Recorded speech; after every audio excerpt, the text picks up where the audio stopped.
Are you a responsible gun owner? Are you a responsible gun owner? Are you a responsible gun owner? Are you a responsible gun owner? Are you a responsible gun owner? Are you a responsible gun owner? The PNP Civil Security Group would like to advise all firearms holders to renew their license to own and possess firearms and firearms registration within 6 months before its expiry date.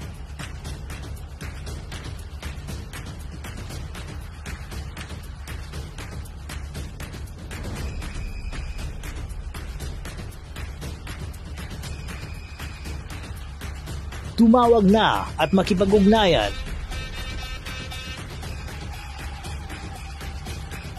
Be a responsible gun owner and be a good Filipino citizen. Huwag maging biktima ng expired mong lisensya.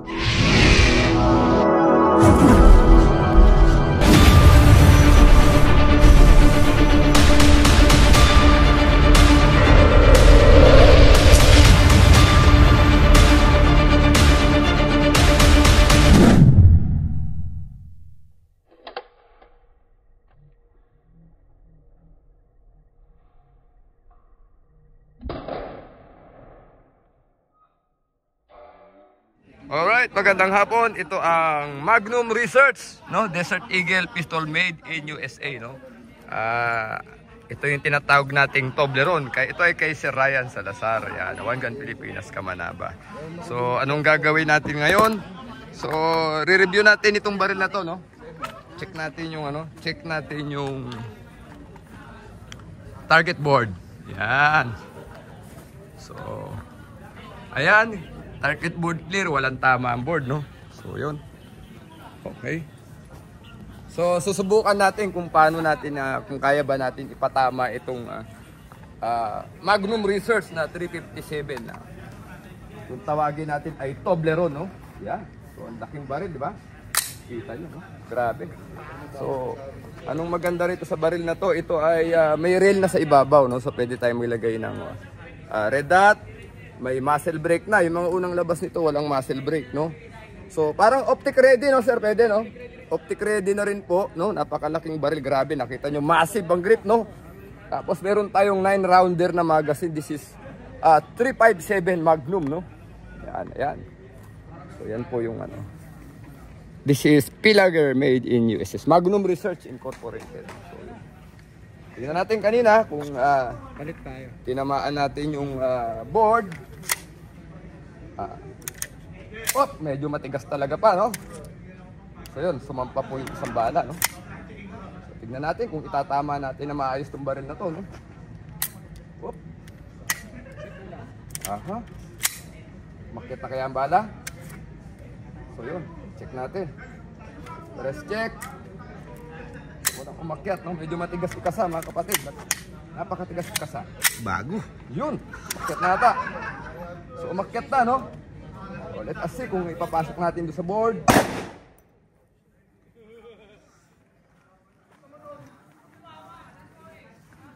Ito. Medyo mababa, no? Medyo na-excite tayo. Sige, at isa pa. Tignan natin kung kaya nating gitnain, mga kapatid, no? 357 Magnum. Magnum Research. Ready? Woo! Grabe. Grabe, grabe. So, may mali yata sa paggamit ko ng sight, no? So, balik tayo. Atras tayo ulit. Pero nagdikit, no? Dumikit. Pero hindi gitna. So, yun ang problema. We need to cut it.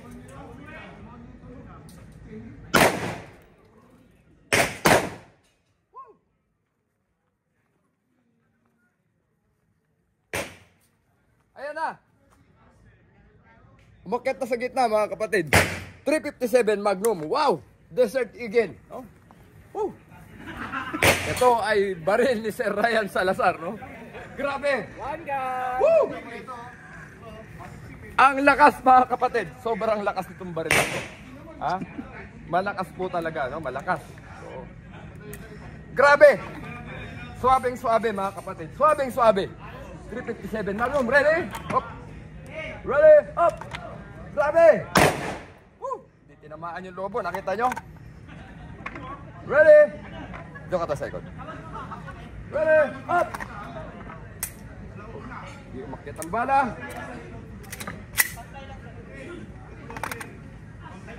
Ready? Up. Ready? Up. Grabe. Suabe. Suabe, grabe. Tingnan natin nasa board ulit.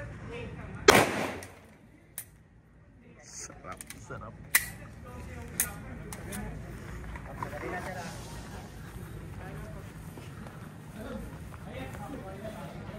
Yan po, ipatama natin, no? At tinamaan natin yung mga lobo. So, grabe, no? Ang gandang experience, mga kapatid. Napakagandang experience. At kita nyo yung patama. 15 meters ba total? 15 meters, no? Oh, 15. So, we are around 15 meters. Pero nakikita po nyo. Accurate. Tsaka manageable naman. Na iaalpa naman natin. Check mo nga ulit, tol. Umaalpa naman sa 15 meters. So, siguro. Okay. Siguro kung magpa-practice tayo at ano natin, mapapatama pa natin na maayos. Pero siyempre, paputukin natin yung may-ari. Lika bro, lika muna. Oo. So, it is an honor for us kasi gusto niyang i-review talaga natin yung baril niya. Pero siyempre, hindi siya pwedeng lumigtas, no? Kailangan iputok niya yung baril niya, no? Alright? Sir, ganito sir ang ano, patong mo lang yung gitna. Sige, sige sir. Sige, sir. Oh, sir, dito ka sa board na. Binara dito, sir. Dahil tinuro kong grip kayo kanina. Relax to, tapos i-relax. Ayan ba? Ready? Dahan-dahan na hila. Boom. Okay. Sinadya ko talaga. Walang bala, sir. Tinitignan ko yung ano mo. Biglayin mo, sir. Yun. Pakit na. Okay. Alright. O, sige, sir. Gitnang-gitna ng board. Dahan-dahan lang hila ng trigger. Woo!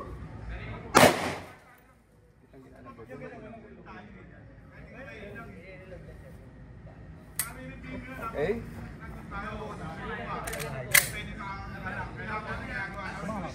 Oh, tumama sige. Yan. Relax. Kanya. Hold your breath. Yung unang board ko lang. Para pumasok. Yung unang board lang. Yun! Okay. Yung sa kabalik sa side mo, Pantay. pantay sa dulo. Tapos pakain mo yung luo, yung luo.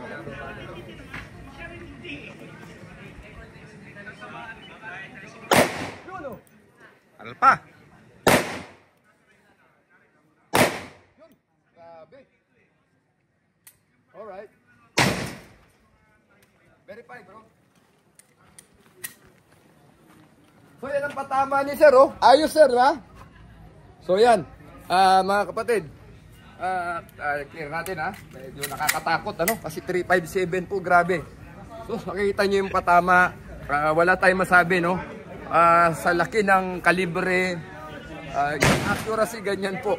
So, this is Desert Eagle, made in USA, Magnum Research. Maraming salamat po. One Gun Pilipinas. Salamat po.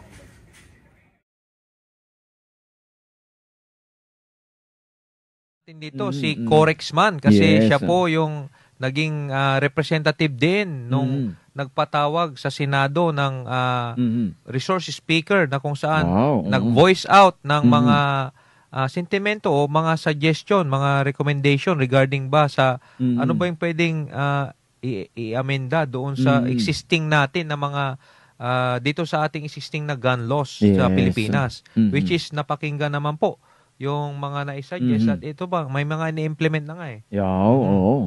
At na-consider nung ating mga ano doon, lawmakers. So I encourage po itong mga members po na active na members ng OGP na sana po ay maging tulungan nyo po ang inyong Armed Forces of the Philippines dito naman sa ating mga ibang adhikain na pinaglalaban. Especially dito po sa ating pagpapalaganap ng katotohanan sa West Philippine Sea efforts natin. Yes. Sana po isa po kayo sa mga magdedepensa sa ating ipinaglalaban, especially dito sa tinatawag nating information operation. Exactly. Which is yung pagpapalaganap ng ating mga truthfulness behind doon po sa mga totoong nangyayari doon sa West Philippine Sea. Yun. At dagdag na rin po natin sa ating mga kababayan, especially doon sa mga gun holders, that it's okay to be part of this organization or this institution na maging kasama o magparte po tayo sa One Gun Philippines na kung saan ay tayo mismo ay mabigyan pa ng maraming kaalaman doon sa mga updated information regarding po sa sabi nating mga bagong inisyatiba doon sa ating pong paghawak ng barel. Yes. So, actually, itong kasi, it is a discipline. So,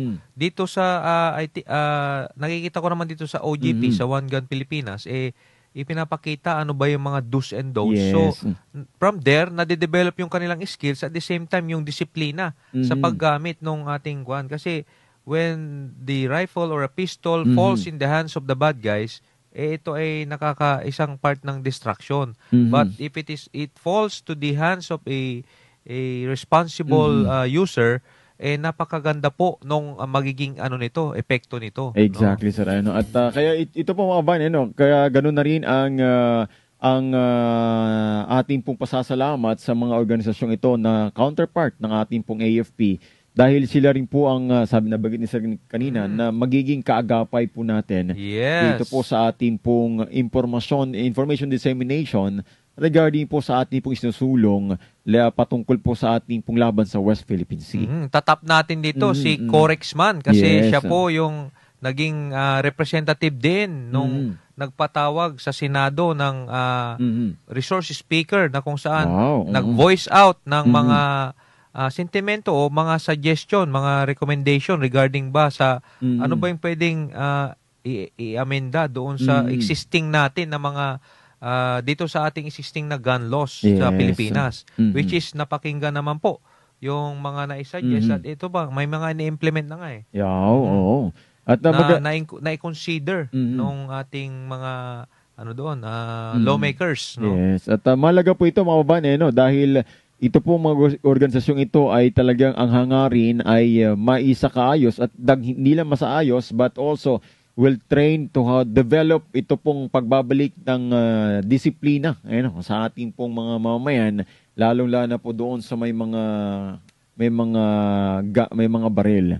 At napakalaga po ito para po sa ating pong mga gun holders. Ito din dito sabi, Sir, Sir, dito po sa One Gun Pilipinas, sisimulan na naming pumasok, ipasok members namin sa Reservist Philippine Marines Reserve Force. Wow. Congratulations, no? At maganda ito. Magandang hakbangin po yan. At nevertheless, sana may consider din yung ibang branches of service kasi meron din tayong reserve sa Army, Air Force at sa Philippine Navy. So ito, Philippine Navy Marines. So okay na din. At least madagdagan muli yung tinatawag nating skills at saka yung disiplina. Na at the same time yon you can be ito na yung isa na maging part kayo ng ating Armed Forces of the Philippines sa pamamagitan ng pagiging isang reserve. Yes, at napaganda po ito dahil at parang sinasabi natin dito ay good collaboration and engagement and sharing best practices ng military and the civilian, especially on handling responsible sa ating gun sa paghawak po ng mga baril. At meron tayong mga policies dyan na sinusulong, especially may ipinapaabot sa ating mga kababayan, lalo na po sa mga gun holders, ay ito pa ay mapapaiting po natin kapag pinagsama natin itong kaalaman ng dalawang institusyon. At the same time ito dahil matatawag natin mga weekend warriors ito, yung ating mga papasok ng reservists kasi every Saturday and Sunday may schedule po tayo ng mga trainings na that includes yung ating mga lectures, at the same time yung mga drills na tinatawag. So maliban doon sa initial nyo na ng mga kaalaman, madadagdagan pa yung inyong mga kaalaman sa sa pagsusundalo sa pamamagitan ng tinatawag nating basic citizen military training. Yes. No, so from there, if you have already undergone yung mga ROTC, the same lang yun, but ma-enhance pa kasi mare-refresh po kayo pag kayo ay naging member na ng ating reserve force. Tama po kayo dyan, sir. At napaganda po ito, mga babayan, sa mga tropa natin.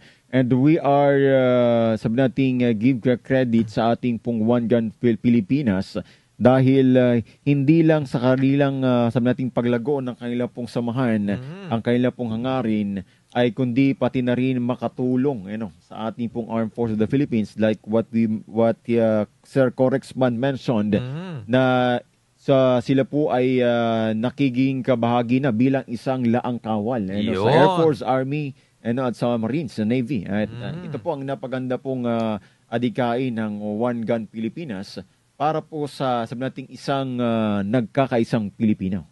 Pilipinas. Kaya One Gun Pilipinas, One Philippines. Yan.